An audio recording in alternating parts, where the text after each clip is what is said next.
Thank you very much for having me here today. It is an absolute privilege to be talking to such a wonderful set of hospitality professionals and leaders. Okay. Good morning, ladies and gentlemen. There are three most powerful words in the luxury hospitality design. And these three words have the potential to transform an ordinary product into extraordinary. And it is the single biggest factor which distinguishes a truly luxury product from the rest. These three words are attention to detail. Attention to detail in not just making everything look better, but more importantly in ensuring that everything we design works better. And I learned this from a man who's 88 years of age, the executive chairman of Oberoi Hotels, Mr. PRS Oberoi. I worked with him for over 10 years in creating some of the award-winning properties worldwide. There's something I often heard him saying, is that there's no effort too big and no detail too small. After spending 10 years with Oberoi Hotels, I recently moved to Dubai to join Emaar Hospitality Group, which is one of the fastest growing hospitality groups in the world. So as I was mentioning, attention to detail is such an incredible tool that if used well while designing a hotel, can ensure a product which is flawless, which the guests would love and appreciate. And paying attention to detail should start from the fundamental and most important component of the lodging industry, a hotel's guest room. If you get this component right, the battle is half won and the rest is easy. Unfortunately, even after knowing that a hotel's guest room is the most important component of the hotel, which matters the most to the guests, many hotel chains don't get it right. Despite making mock-ups after mock-ups, many important details are often overlooked. We all travel for work and leisure, ladies and gentlemen, and I'm sure we can recall numerous instances where things weren't right in the hotel rooms that we stayed in. Right from noisy guest rooms, to uncomfortable furniture, to complicated room technologies, we've encountered them all at some point or the other. Let me show you some examples from my travels across the globe where practicality and usability was sacrificed and more weightage was given to the look and feel of the product, and many important details were overlooked which could have contributed so much to a guest stay and comfort. In this particular example, there's a bathtub which has got 4 fundamental flaws in it. There's no grab bar. So if you're elderly especially, it makes it very difficult for you to get in and out of the bathtub. The way the towel is placed is clearly not a great location because once the bathtub is filled, it's going to get wet. Thirdly, I can't see anywhere where the guest amenities are. I can't reach them. Probably I'll have to fetch them from the vanity counter. The fourth and most important issue is that once you get out of the bathtub, you're wet. You don't want to land up on a marble or a tile surface because you may get slipped. So a fundamental rule is that you should always have a bath mat next to the bathtub. But unfortunately, that wasn't the case here.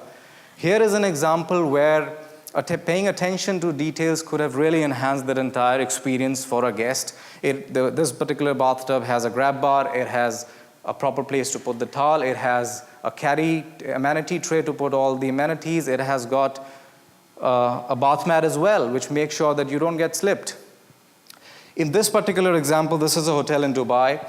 The chair, may look nice and gracious, but unfortunately, it is one of the most uncomfortable chairs that I've sat on. You can't really sit. You literally have to lie down, and it makes it very inconvenient to watch television or even read a book. Now, if you're wondering that this is the entrance to your toilet, you're mistaken. This is the entrance to the hotel room. And this is a hotel in Dusseldorf. So as you get in, you've got the WC and shower stall on either side and the vanity mirror in the front, and then you go around the vanity counter to get into the bedroom, which is tiny.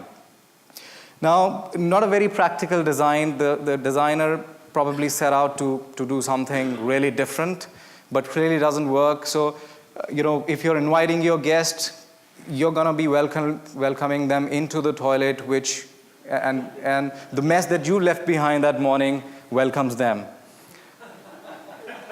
So in this particular example, the few things wrong here. One of the most irritant things that I've found in hotel guest rooms is inadequate space for the guest use. Be it the coffee table, be it the side table, be it the vanity counter. They're all so cluttered with the hotel amenities, be it water bottles, remote controls, placards, telephones. That as a guest, you don't have even space to keep your iPad, your book, your telephone. So in this particular example, there's plenty of space to make the side table as big as it can suit the hotel amenities as well as the guest needs as well. The other thing which most hotel chains don't get it right is putting adequate power sockets in the room. Or even if the power sockets are adequate, they are too far off for you to reach. So in this particular example, you literally have to get out of the bed in order to reach the power socket. Now, things have changed. The hospitality has come a long way since the last 50 years. A lot of hotel chains have started incorporating natural light into the bathroom, but there are still a lot of hotels, this one, for example, where we are staying, natural light in a bathroom makes such a huge difference. It makes otherwise small and dingy space looks brighter. It makes the bedroom flow into bathroom and vice versa. It makes the entire room gets transformed. We always tend to forget the fundamental rule of design, that a design must work first before it looks good. So what can we do in order to get a room product which just doesn't look good but works well as well?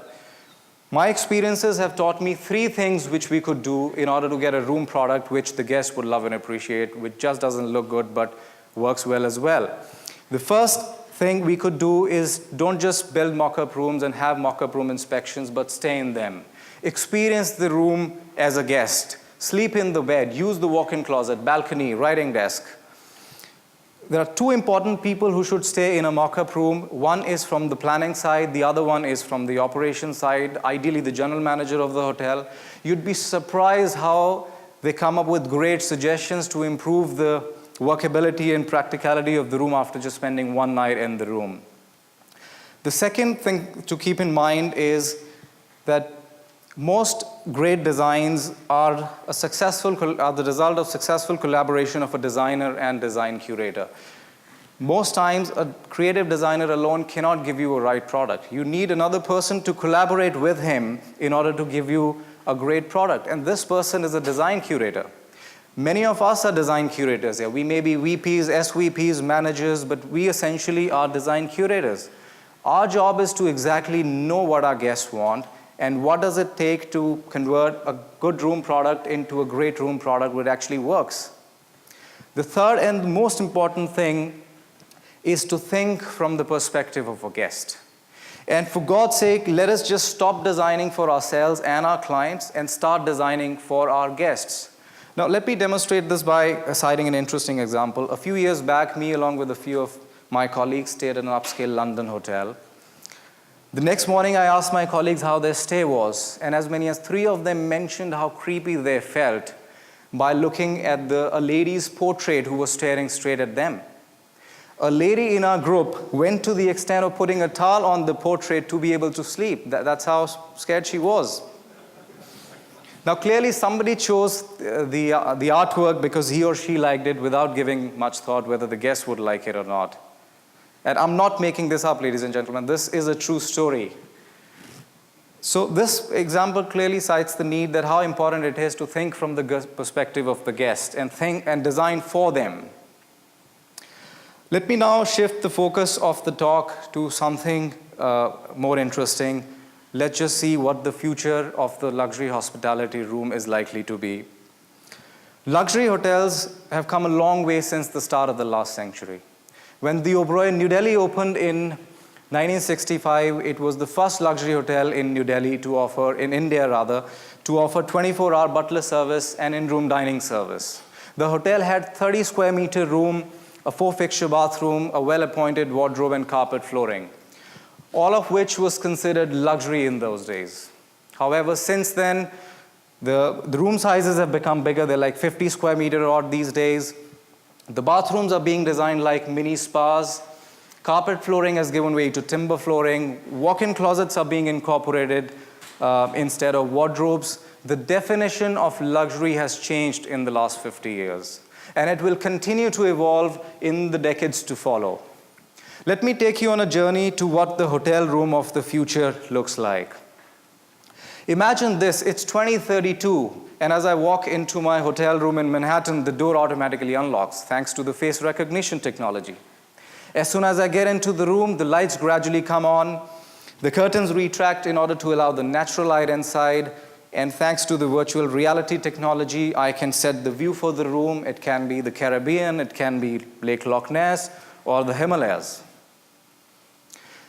As I start to fiddle around with the interactive wall behind the bed, the robotic butler arrives with my welcome drink. The next morning I get up and I adjust the shower water temperature through my iPad, and as soon as I get into the shower stall, the water starts pouring in at a temperature that I had configured earlier. Now, this is exactly how numerous magazine posts predict the hotel room of the future will be. However, in my opinion, technology will not be the focus of the hotel room of the future. In the times to come, we'll be surrounded by technology everywhere, be it our home, workplace, shopping malls, cars. There'll be nothing special to experience technology inside a hotel room. It's absurd how much we're trying to convert a hotel's guest room into a scientific lab. And some of these technologies are so complicated that by the time you get used to them, it's time to leave the hotel. Luxury hospitality is a people's industry, and it will always remain one. There's more pleasure in getting a tea or coffee served from a fellow human being who says with a smile, "So would you like to have another one?" rather than being served from an emotionless robot. Luxury hotel room of the future should be crafted with a more humane touch rather than technological, and it should offer the best of both worlds, virtual and real. We're already witnessing an era where there are hotels offering digital detoxification programs. So as a guest, you're supposed to deposit all your gadgets with the reception even before you enter the hotel. There's no telephone, television, or Wi-Fi in the room. Disconnect to reconnect is their mantra. A restaurant in Los Angeles offers 5% discounts to its customers who are willingly depositing their gadgets with the reception. There are hotels which are branding themselves these days as tech-free. No matter how much technology influences lives inside a hotel room, eventually it will all come down to the basics. Things like a comfortable bed, an ergonomic walk-in closet, a well-appointed bathtub, a powerful shower are all the things which will take center stage, and we shall see innovations in these basics and these fundamentals. The other day I came across a bed with an inbuilt air purifier in it. So it keeps the bed fresh at all times. As a guest, you can adjust the temperature and humidity of the bed. I think it's a great innovation which combines technology with a real-world experience which enhances the experience for the guest. Let's just see some more innovations like these. In the times to come, luxury hotels will be more than just places to sleep. They will have further integrated spaces within them. For example, Hilton recently launched a guest room with an integrated gym in it, which they call 5 Feet to Fitness. Future may behold many such innovations like these. So for example, the room could be a place to play, a place to exercise, to work, to relax. For example, the living room of your suite can have an integrated meeting space in it with all the state-of-the-art equipment to cater to the needs of the CEOs and managing directors. We are already witnessing an era where architecture and interiors are making a transition from being static to dynamic. Ian Schrager ran a club in the 80s in New York City called Studio 54, which changed themes every couple of hours in a single evening. We've all been to revolving restaurants. There's a rotating hotel coming up in Dubai. The other day I came across a window which converts itself into a balcony with the press of a button. Luxury hotel rooms of the future shall also be more dynamic rather than just being brick and mortar assets. We may have themed guest rooms. Themes right from icy blues to contemporary ideas to glimpses of the past, all turned around within a couple of hours thanks to the innovation in material and interior design. So as a guest, even before you arrive at a hotel, you can set the theme of your guest room to get the local experience of their flora and fauna, history, or local culture. In the days to come, luxury hotels will be weighed on the basis of their experience quotient rather than luxury quotient. Airbnb, for example, is one of the biggest threats to the hospitality industry today, and it has already started to disrupt the luxury hospitality as well. Many people choose Airbnb because it provides them with more authentic and local experience without that hotel feel. According to a recent survey, 31% people said that authentic experience was their main reason to choose an Airbnb accommodation. And 24% people said that uniqueness of the unit was their main reason for going for an Airbnb accommodation. Experiencing luxury is no longer a craze. What matters to our guests is what kind of an experience can they get inside a hotel room. Airbnb is valued at $31 billion today, which is much more than Accor and Hyatt put together. And Accor and Hyatt are more than 50 to 60 years old, whereas Airbnb was just born 9 years ago. Just goes to show the kind of innovation that we are witnessing today. Airbnb now has got 4 million listings in 191 countries, which is more than the top 5 hotel brands in the world put together. 90% of Airbnb's customers are leisure travelers, but they're making fast inroads in business travel as well. One of the reasons Airbnb is so successful is because of the unpredictability of the nature of accommodation. On the contrary, hotel rooms are very predictable. Most of us can even draw a hotel's plan even before entering the room. One way to counter Airbnb threat could be to radically redesign the hotel rooms and design them like home or apartment-like.